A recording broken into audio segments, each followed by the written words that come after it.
Volvemos a nuestro país con lo que dio a conocer el Instituto Nacional de Estadística. Se estima que entre el trimestre abril-junio del 2022 hubo cerca de 205.000 personas cuya ocupación principal se llevó a cabo a través de plataformas digitales, lo que representa un 2,3% del total de la población ocupada. Es una cifra en el contexto del informe de desempleo que entrega el INE a la que no estábamos tan acostumbrados. Vamos a analizar estas cifras, vamos a tomar contacto con Sandra Quijada, directora del Instituto Nacional de Estadísticas, para poder hablar de esto y por supuesto de lo que está pasando en materia de desempleo. Muchísimas gracias por estar con nosotros y muy bienvenida. Hola Carla, buenos días. Partamos por esto que a uno le parece bien novedoso. No sé si es primera vez efectivamente que se publica y de qué manera están monitoreando este como trabajo digital, que también sería bueno, Sandra, que lo podamos conceptualizar, porque no sé cómo lo hacen. Hoy día las redes, lo digital, también se cruza con el empleo formal en muchos casos. Entonces, ¿cómo diferenciarlo? Sí, Carla. Bueno, nosotros llevamos haciendo este trabajo desde hace por lo menos 2 años en el contexto del fortalecimiento de la encuesta nacional de empleo y poder entregar una caracterización mejor del mercado laboral. Entonces, en esta línea, nosotros incorporamos preguntas que permiten caracterizar este trabajo principal a través de plataforma, que no necesariamente es la plataforma que uno está acostumbrado, ¿cierto? A la de transporte, que es más habitual, ¿cierto? O a la de comidas, cuando uno encarga, ¿cierto? Estos servicios a través de estas plataformas, pero también tenemos personas, ¿cierto? Que hacen sus emprendimientos a través de Facebook, de Instagram, de WhatsApp.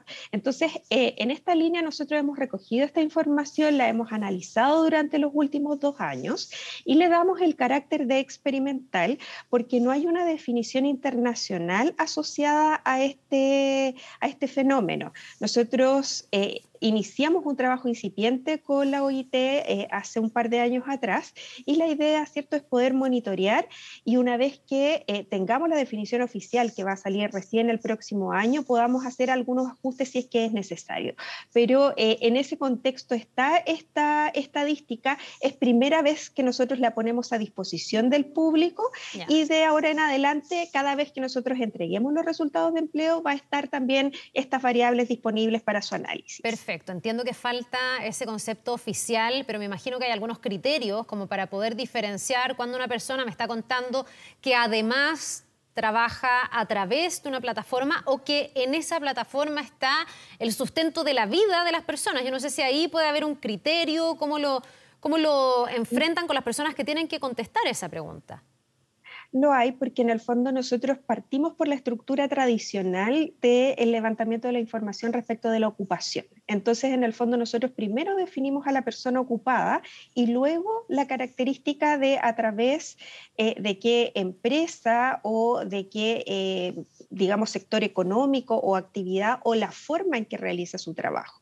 Entonces, nosotros primero definimos la ocupación principal, a pesar de que también sabemos, ¿cierto? Y esto ha tenido que ver también con el procesamiento de la información, que hay personas que trabajan en más de una plataforma, la plataforma se puede usar también como un trabajo secundario. Lo que nosotros entregamos ayer como información, ¿cierto? Por primera vez tiene que ver con la ocupación principal.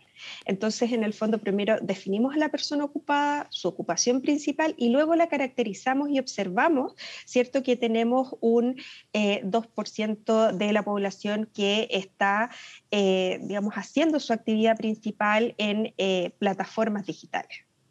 Ya, ¿esto va a servir para caracterizar este tipo de trabajo en algún momento? Porque aquí siempre en el trabajo o en las formas de trabajo habituales, no digitales, digamos, siempre hemos visto que hay trabajo formal, informal. Se trata de ver cuáles son las condiciones de cada uno de estos trabajos, si hay suficiente protección social, cuáles son más o menos los niveles de remuneración. Pero me imagino que aquí todavía, al no tener ese concepto, es bastante más difuso. No sé si uno de los objetivos es llegar a poder caracterizar y saber, por ejemplo, si las condiciones son buenas, son malas, mejores, peores, etcétera.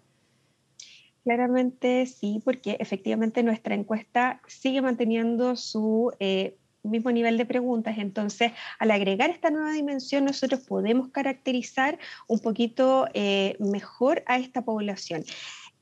Nosotros como Instituto Nacional de Estadística estamos participando en conjunto con el Ministerio del Trabajo en una mesa que está conformada con el objetivo de hacer seguimiento a la ley 21.431, que va a entrar en vigencia en septiembre y que está orientada a regular el trabajo en plataformas digitales. Entonces, todo lo que nosotros hagamos en la medición y el monitoreo de aquí en adelante con la encuesta va a servir en el fondo para poder saber, ¿cierto?, si estas personas están con seguridad social. También nosotros tenemos una desagregación, ¿cierto?, si es que las personas están trabajando en estas plataformas de manera formal o informal, ¿cierto? Nosotros vemos acá que digamos, el 5,3% de la ocupación informal trabaja a través de plataformas, ¿cierto? Entonces ese es un dato importante porque también tenemos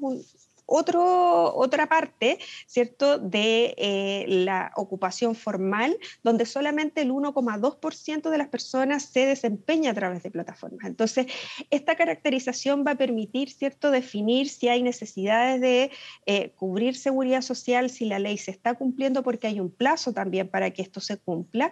Entonces, la encuesta nos va a ayudar en esta estadística a poder hacer seguimiento si eso se está cumpliendo, si está bajando, si está subiendo, ¿cierto? Cuántas mujeres, cuántos hombres, en qué sectores económicos se potencia más este tipo de trabajo, de tal forma de que la autoridad tenga como herramienta este insumo para poder definir o ajustar políticas sociales referente a este tipo de trabajo que ha impactado de manera digamos, más fuerte durante el periodo de pandemia. Claro, y yo me imagino que también pueda aportar a que con ese concepto oficial cuando se tenga y esta caracterización, este tipo de trabajo no quede en el limbo en ciertos aspectos. ¿A qué me refiero? Al pago de impuestos, por ejemplo. Mucho se ha hablado en el último tiempo de los influencers, ¿eh? Gente que en el fondo vive, no que tiene una pyme y no sé, hace publicidad de su pyme a través de las redes, no. Gente que vive de hacer publicidad, por ejemplo, de productos, recibe una remuneración y muchas veces se dice, bueno, pero esa remuneración está pagando impuestos, no está pagando impuestos, se está pagando cómo, hay una boleta, hay una factura, ¿cómo funciona? Esto podría ayudar a, no sé si formalizar es la palabra, pero a tener más clara esa radiografía, ya que no haya como esa especie de vacío en algunos tipos de trabajo. De todas maneras, porque como te mencionaba anteriormente, nosotros entregamos estos resultados respecto de la ocupación principal, pero también están las ocupaciones secundarias, ¿cierto? Que también son relevantes, sobre todo en los temas más bien en los tiempos donde hay crisis económica y las personas necesitan mayores ingresos. Entonces, todas estas actividades que no estaban reguladas, ¿cierto? La ley pretende, digamos, regularlas, pero está concentrada principalmente por ahora en las plataformas digitales que nosotros tenemos más conocimiento, ¿cierto? Como las de transporte y también aquellas de servicios de comida. Entonces, hay todo un aspecto que nosotros consideramos en el levantamiento de la encuesta que no necesariamente está en la ley, porque, por ejemplo, si nosotros vemos que porcentaje de población extranjera tenemos en el total de las ocupaciones de plataforma digital como ocupación principal, observamos solamente un 15% de población extranjera. Lo que nos llamaría la atención porque nosotros vemos que la mayor parte de la población extranjera es quien llega a nuestras casas con los servicios que nosotros contratamos o también nos transporta, pero cuando nos enfocamos solamente en la ley, ¿cierto? Que abarca estos dos aspectos, nos encontramos con que hay un 40% de población extranjera que tiene su ocupación principal en estos dos tipos de plataformas. Ya, bueno, va a haber que ir así, entonces de aquí en adelante, afinando y recogiendo la mayor cantidad de datos para ir teniendo esta parte de la radiografía cada vez más clara. Nos vamos a quedar súper atentos a esa evolución, a ver si más adelante ya podemos empezar a comparar y hablar de eso, de la evolución que vaya teniendo esta parte del mercado laboral. Hablemos un poquitito de la radiografía en general para ver cómo habría que interpretar este 7,8% de desempleo que se entregó en el informe del día de ayer con una alerta que hicieron muchos expertos. Decían, bueno, sí, bajó, es poco más de un punto de baja, digamos, si uno lo compara, pero se están creando menos empleos y ahí algunos ponen la alerta sobre la desaceleración de la creación del empleo. ¿Cómo hay que interpretar estas cifras? Sí, nosotros, como habitualmente hacemos, entregamos esta creación de empleos con ajuste estacional precisamente para poder digamos, diferenciar lo nominal de lo que efectivamente se está creando respecto del resultado que entregamos de un trimestre móvil a otro. Vemos que en este trimestre móvil solamente se crearon cerca de 4.000 empleos. Incluso vimos una disminución de alrededor de unos 10.000 empleos en las mujeres. Todavía es pronto, ¿cierto?, para poder decir si esta tendencia se va a mantener en el tiempo respecto de las mujeres, pero sí hemos visto durante los últimos 4 trimestres móviles que la tasa de desocupación se ha mantenido más o menos estable, con cambios pequeños en la composición de la fuerza de trabajo y de las personas que están en la búsqueda de empleo. Desde febrero, ¿cierto? Más bien desde el trimestre móvil, enero, febrero, marzo, que mantenemos una tasa de desocupación de 7,8%, que se mantuvo durante marzo, abril y mayo, y también abril, mayo, junio. Entonces, efectivamente, no hay un dinamismo fuerte en el mercado laboral. La disminución que se refleja respecto de los últimos 12 meses es porque justamente en este periodo, el año pasado, ¿cierto?, teníamos una tasa de desocupación de 9,5% a nivel nacional, que es de las últimas tasas altas que nosotros vimos durante el periodo de la pandemia, y de ahí bajamos inmediatamente a un 8,9 al siguiente trimestre. Por lo tanto, de ahora en adelante lo que se va a ver, ¿cierto?, cada vez que nosotros comparemos anualmente, va a ser una base de comparación bastante más pequeña. Por lo tanto, va a ser más evidente, ¿cierto?, si es que el mercado laboral está estancado o no. Pero claramente el que nosotros no nos movamos, ¿cierto?, de una tasa de desocupación de alrededor del 7,8% desde hace 4 trimestres móviles, desde enero de este año prácticamente, tiene que ver con que la generación de empleos y la incorporación de las personas al mercado laboral está siendo más o menos balanceada. Ya, ahora yo mientras escucho pienso si no es lo esperable o más o menos lógico, va en línea también con los niveles de crecimiento, porque la economía ya empieza a mostrar menores niveles de crecimiento y lo que preocupa, me imagino, es que para el próximo año ya hay algunas proyecciones que dicen que Chile va a crecer un 0%. Entonces ahí uno sí podría pensar en un mercado laboral que se estanque definitivamente y muchos expertos señalan, no sé si está de acuerdo Sandra, en que es súper relevante si se va a llegar a un crecimiento cero el próximo año y en el fondo nuestra economía no va a rendir tanto, llegar con el empleo, el mercado laboral lo más sano posible, porque en un escenario de bajo crecimiento se crean menos empleos, pero en los escenarios de recesión se destruyen empleos, que al final es lo más terrible porque las familias se quedan sin sustento. Esto estaría en línea con esa radiografía, me imagino, ¿no? Tal cual, o sea, si nosotros vamos viendo los niveles de crecimiento y los niveles de la tasa de desocupación de este año particularmente, vamos viendo que va en línea. Eh, Todavía tenemos mucha gente que está fuera del mercado laboral en esta inactividad potencial, ¿cierto? Que son alrededor de unas 800.000 personas que podrían eventualmente en un periodo de recesión salir a buscar trabajo porque digamos, los ahorros se acaban. Hay una necesidad más fuerte porque hay otros miembros de la familia que podrían haber perdido el empleo. Entonces, claro, uno tiene la percepción de que en un escenario más complejo, de menos crecimiento, el mercado laboral de todas maneras se va a ver resentido. El tema es que tenemos que esperar, ¿cierto?, hasta ver cómo va a suceder esto, pero si uno mira hacia atrás, ¿cierto? Cada vez que ha habido una recesión en nuestro país, el mercado laboral es el primero que se afecta con los sectores, ¿cierto?, que son más vulnerables a estos cambios, como siempre se ve el tema del comercio, el sector construcción, básicamente. Entonces, tenemos que estar muy atentos a cómo fortalecer esos sectores, ¿cierto? Y eso ya queda en manos de la autoridad respecto de cuáles son las políticas de fortalecimiento del mercado del trabajo para que cuando nosotros hagamos la medición, ¿cierto?, se vea reflejado en los números.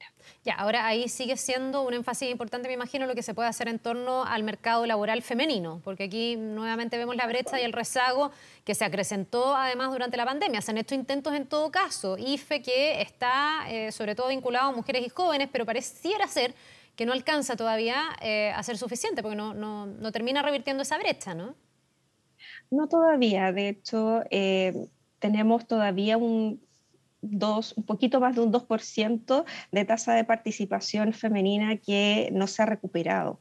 Y eso tiene que ver con las condiciones del mercado laboral, que hay una expectativa de un trabajo que quizás no cumple con las condiciones que las mujeres están buscando respecto del resguardo, del cuidado de sus niños, ¿cierto? De los adultos mayores, que si bien antes de la pandemia se coordinaban, se hacían, con el tema de la pandemia y con el nivel de contagios que tenemos hasta el día de hoy, puede haber mayor inseguridad en volver al mercado del trabajo precisamente por esta razón. Entonces ahí, por ejemplo, se hace muy relevante el avance en la política de cuidados que está generando el gobierno y que eventualmente pudiese tener un impacto en que las mujeres vuelvan con mayor seguridad al mercado del trabajo. Sandra, para finalizar, estamos hoy día a puertas de conocer los detalles o la pormenorización del proyecto del gobierno para la reforma previsional. Ahí también se habla del perjuicio en el caso de las pensiones de las mujeres, que tienen muchas más lagunas, que logran ahorrar menos, y uno no deja de preguntarse por qué muchas veces está como desanclada esa discusión del mercado laboral, que muchas veces uno ve que pudiera ser el reflejo que después se traduce en lo que pasa con las pensiones. Y una de las cosas que a uno le llama la atención es la cifra del desempleo o del empleo, digamos, informal, que también balanza en este informe. ¿Qué tan complejo es tener esa cifra que está por sobre el 27%, casi 28%, y que en el fondo nos habla de empleos más precarios, casi para un tercio, bueno, un poco menos, digamos, de toda la masa laboral? Eso inevitablemente, me imagino, el día de mañana se traduce en menores pensiones, en menor protección social. No sé si está tan abordado.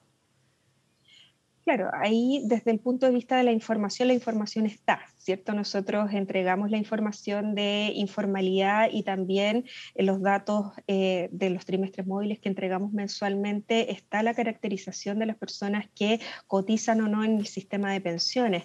También nosotros vemos la comparación con la Superintendencia de Pensiones respecto de quienes en el ámbito formal, ¿cierto?, están generando mayores cotizaciones o no. Se ha visto digamos, un dinamismo al alza en los últimos trimestres móviles y esperamos que eso siga en esa senda, porque eso nos da la tranquilidad de que se están generando mayor cantidad de empleos formales, que es lo que a uno le gustaría en una economía más sana, ¿cierto?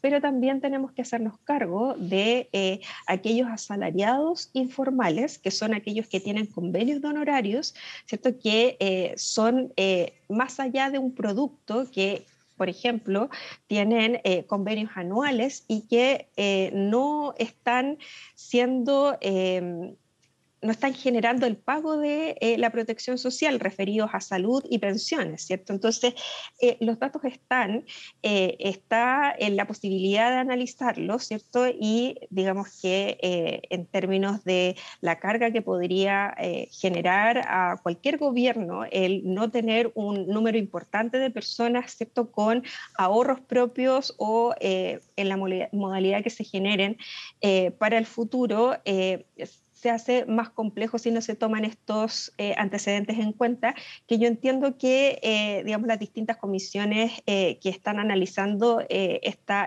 reforma deberían tener a la vista y hacer alguna propuesta o algún, digamos, análisis más profundo de esta información. Bien, pues Sandra Quijada, directora del Instituto Nacional de Estadísticas, muchísimas gracias por habernos acompañado esta mañana. Gracias a ti, Carla. Un gusto. Que tengas buen día. Nos vemos. Gracias igualmente.